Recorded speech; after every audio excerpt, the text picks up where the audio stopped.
And he loves Israel too. It's true. I said, this is our first Jewish president. एक सुबह आप उठते और पता चलता है कि दुनिया के सबसे खतरनाक देशों के बीच सीधा युद्ध शुरू हो चुका है। 28 फरवरी 2026 मिडल ईस्ट की ज़मीन पर एक ऐसा धमाका हुआ जिसने पूरी दुनिया को हिला दिया। अमेरिका, इजराइल और ईरान तीनों आमने सामने। लेकिन ये युद्ध अचानक नहीं हुआ। इसके पीछे सालों का टेंशन, न्यूक्लियर डर और पावर स्ट्रगल छिपा था। इस वीडियो में हम आपको लेकर चलेंगे इस वॉर की शुरुआत से लेकर आज तक हर दिन क्या हुआ, कितनी मौतें हुई और अभी दुनिया किस खतरे में खड़ी है। तो वीडियो को अंत तक ज़रूर देखना। 28 फरवरी 2026 की रात अचानक ईरान के आसमान में एक्सप्लोजन्स गूंजने लगे। अमेरिका और इसराइल ने मिलकर लगभग 900 एयर स्ट्राइक सिर्फ 12 घंटे में कर दिए। Targets nuclear facilities, missile basis, military command centres और टॉप लीडरशिप। लेकिन सबसे बड़ा झटका तब लगा खबर आई कि ईरान के सुप्रीम लीडर अली खामेनाई मारे गए। सुप्रीम लीडर की मौत इस वॉर का टर्निंग पॉइंट बन गई।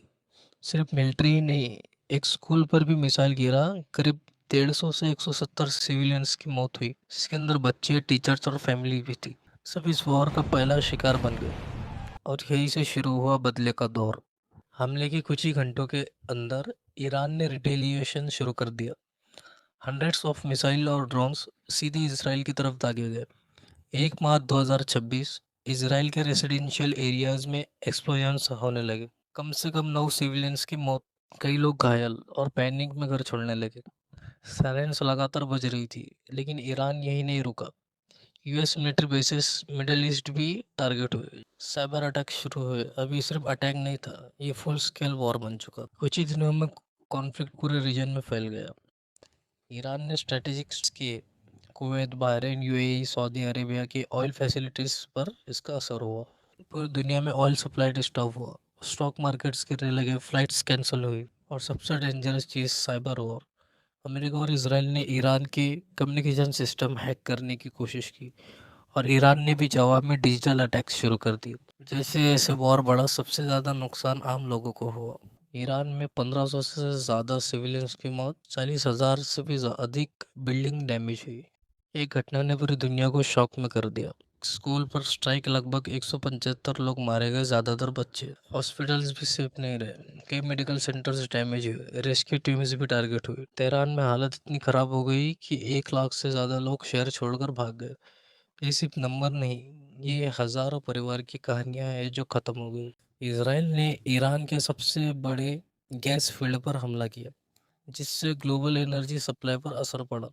21 मार्च ईरान ने पहली बार लॉन्ग रेंज मिसाइल्स यूज़ की, जो इसराइल के सेंसिटिव एरियाज के पास गिरे। इस पूरे वॉर में एस्टिमेट कैजुअलिटीज जो है, ईरान की तरफ से 2000 से अधिक मौतें और इसराइल की केवल 15 से 20 मौतें।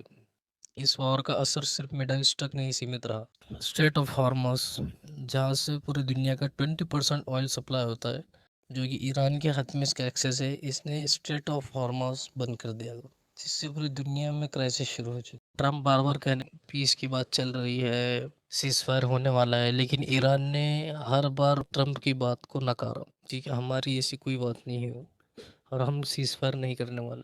इस वॉर को लगभग 4 हफ्ते हो चुके हैं। डोनाल्ड ट्रंप ने क्लेम किया है कि वॉर ऑलमोस्ट जीत लिया गया है, लेकिन ग्राउंड रियलिटी अलग है।